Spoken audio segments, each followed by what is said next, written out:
Hi Sai beauty. நான் இன்றைக்கி benefit உள்ள ஒன்று தான் உங்களுக்கு சொல்ல போகிறேன். என்னென்னா, ஒரு சிம்பிளாக நாங்கள் எங்களோட முகத்தை ஒரு பொலிஷிங்காக வச்சுக்கிறதுக்கு ஒரு சிம்பிள் ஃபேஸ் பேக் எப்படி நாங்கள் ரெடி பண்ணுறதுன்றதை சொல்ல போகிறேன். இதில் ஸோ மச் பெனிஃபிட் இருக்குது. நீங்கள் சர்ச் பண்ணி பார்த்தாலும் தெரியும்.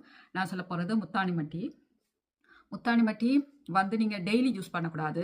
இப்போ ஒரு ஒரு 1 மந்த்துக்கு 2 டைம் யூஸ் பண்ணால் ஓகே. இப்போ டூ மச் ஆயில் ஸ்கின்னாக இருக்குதுண்டா நீங்கள் ஒரு 3 டைம் 4 டைம் யூஸ் பண்ணலாம் மந்த்துக்கு. இல்லை உங்களுக்கு ட்ரை ஸ்கின்னுண்டா நீங்கள் அதிகமாக முத்தானி மட்டி பாவிக்கக்கூடாது.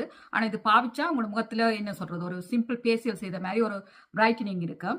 அதுக்கு இப்போ நான் டிஃப்ரெண்ட் வேயில் முத்தானி மட்டியை நாங்கள் எங்களோட முகத்துக்கு ஃபேஸ் பேக்கை யூஸ் பண்ணலாம். நான் இன்றைக்கி ஒரு நல்ல நல்ல பிரயோசனமான ஒரு ஃபேஸ் பேக் எப்படி முத்தானி மட்டியில் நான் அதை பாவிக்கிறது நான் எடுத்தேன். இன்றைக்கு உங்களுக்கு சொல்ல போகிறேன்.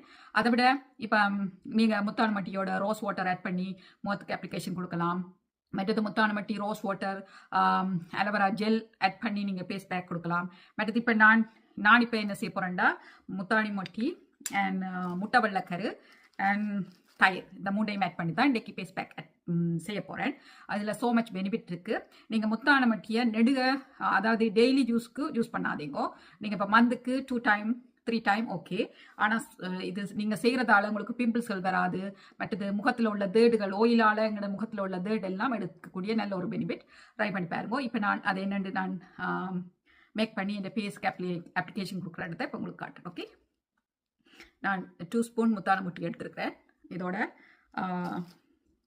அதே அளவு 2 ஸ்பூன் தயிர் ஆட் பண்ண போகிறேன். தயிர் ஆட் பண்ணிங்கன்னா நல்ல அது ஒரு என்ன ட்ரை ஆகாமல் நல்ல ஒரு க்ரீம் மாதிரி வரும்.